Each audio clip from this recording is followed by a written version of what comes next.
The United Kingdom, once a bastion of stability, now teeters on the precipice. A wave of civil unrest washes over the nation, tensions simmer, threatening to boil over into widespread chaos.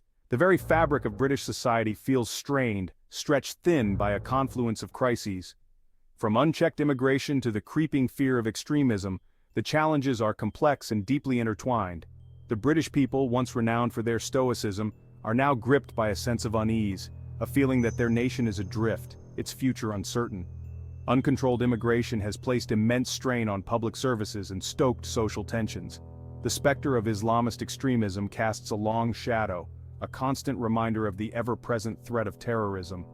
The British people look to their elected officials for guidance, for reassurance, for action. Yet, they find a void, a deafening silence where there should be resolve. The social fabric, already frayed, weakens further with each passing day. The time for action is now. At this critical juncture, the nation looks to its Prime Minister, Keir Starmer, for leadership. Yet what they find is a deafening silence. A void where decisive action and clear direction are desperately needed. Starmer, elected on a wave of hope for change, has seemingly become paralyzed by the enormity of the challenges facing the nation. His pronouncements, when they do come, ring hollow, lacking the substance and conviction needed to inspire confidence. Instead, Starmer offers platitudes and empty gestures, seemingly more concerned with appeasing the loudest voices than addressing the root causes of the nation's woes. This lack of leadership, this unwillingness to confront the harsh realities facing the UK, has created a dangerous vacuum, a void that is rapidly being filled by fear, frustration, and anger. The British people deserve better. Starmer's continued silence, his failure to lead, only serves to exacerbate the very crises he was elected to solve. One cannot discuss the current unrest in the UK without addressing the elephant in the room, the migrant crisis. The uncontrolled influx of migrants, many arriving illegally by crossing the English Channel, has placed an unsustainable burden on public services, strained social cohesion, and fueled a sense of unease among the British public. The images are stark, overcrowded boats landing on British shores, processing centers stretched to their breaking point, and communities struggling to accommodate the sheer number of new arrivals. The British people, known for their generosity and compassion, are increasingly feeling overwhelmed, their concerns dismissed as mere bigotry by the political elite. The solution is not to demonize migrants, but to implement sensible, controlled immigration policies that prioritize the needs of the British people while upholding the nation's humanitarian obligations. Unfortunately, these qualities seem to be in short supply within the current political establishment. Adding to the volatile mix is the ever-present threat of extremism. While the UK has long prided itself on its tolerance and multiculturalism, the reality is that a dangerous undercurrent of extremism, particularly Islamist extremism, has taken root within its borders. The signs are impossible to ignore: the rise of radical preachers spewing hate-filled rhetoric, the growing number of young people becoming radicalized online, and the constant fear of another terrorist attack. Yet, instead of confronting this threat head-on, the government seems content to offer platitudes and empty gestures. The fight against extremism requires a multifaceted approach: robust law enforcement, effective counterterrorism measures, and a concerted effort to combat the ideology that fuels it. Trust eroded, a disillusioned public. Underlying these interconnected crises is a profound erosion of trust in the government and its institutions. The British people, once accustomed to looking to their leaders for guidance and reassurance, are increasingly disillusioned, feeling unheard, unseen, and unrepresented by those in power. This growing sense of disconnect, this widening chasm between the governed and the governing, is perhaps the most dangerous aspect of the current crisis. The financial crisis of 2008, the perceived mishandling of the Brexit referendum, and the government's response to the COVID-19 pandemic have all contributed to a sense that the political class is out of touch with the concerns of ordinary people. The current crises have only served to exacerbate this sentiment, leading many to question whether their voices are being heard, whether their concerns are being taken seriously. Restoring that trust will require more than just words. It will require concrete actions, a genuine commitment to listening to the concerns of the people, and a willingness to make the tough decisions necessary to address the challenges facing the nation. Voices of warning Musk and Farage sound the alarm.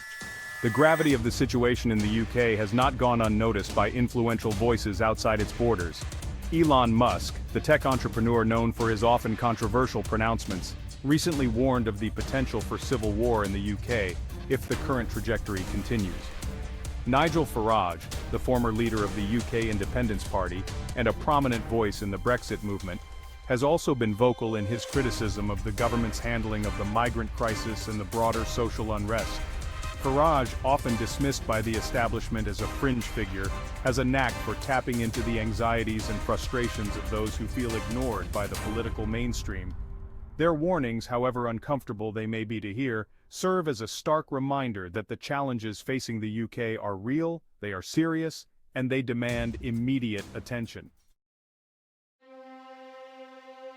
Starmer's hollow promises too little too late. In response to the mounting pressure and the growing chorus of criticism, Prime Minister Starmer has recently unveiled a series of proposals aimed at addressing the migrant crisis and restoring order. These proposals, however, have been met with skepticism by many, including myself. They ring hollow, lacking the substance and the urgency needed to truly tackle the scale of the challenges facing the nation. Starmer's proposals focus primarily on strengthening border security, increasing deportations, and cracking down on illegal immigration. While these measures are a step in the right direction, they feel like too little too late. The government has been promising to get tough on illegal immigration for years, yet the boats keep coming, and the public's patience wears thin. Section 8. The urgent need for action, a call for leadership. The time for complacency, for empty rhetoric, for kicking the can down the road is over. The UK stands at a crossroads. The path forward is clear, but it requires decisive action, courageous leadership, and a willingness to confront uncomfortable truths. First and foremost, the government must regain control of the nation's borders. This means putting an end to the uncontrolled influx of migrants arriving illegally across the English Channel. Secondly, the government must confront the threat of extremism head-on. Thirdly, and perhaps most importantly, the government must work to restore trust with the British people. Section 9. Restoring order, a multifaceted approach. Restoring order to the UK requires more than just addressing the symptoms of its current malaise. It requires a fundamental shift in approach. The government must move beyond short-term fixes and reactive measures and embrace a long-term vision for a stronger, more cohesive society. One crucial aspect of this approach is to empower local communities. The government must devolve power and resources to the local level, enabling communities to develop tailored solutions to their unique challenges. Another key element is to promote social cohesion. Furthermore, the government must prioritize the integration of newcomers. Section 10. Rebuilding trust, the long road ahead. Rebuilding trust between the government and the British people will be a long and arduous process. It requires a sustained commitment to transparency, accountability, and responsiveness. The government must be open and honest about the challenges facing the nation, even when those truths are uncomfortable. One concrete step the government can take is to reform the way it communicates with the public. The government must find new ways to engage with the public in a more authentic and meaningful way, through town hall meetings, online forums, and direct dialogue with community leaders. Another important step is to empower citizens to hold their elected officials accountable.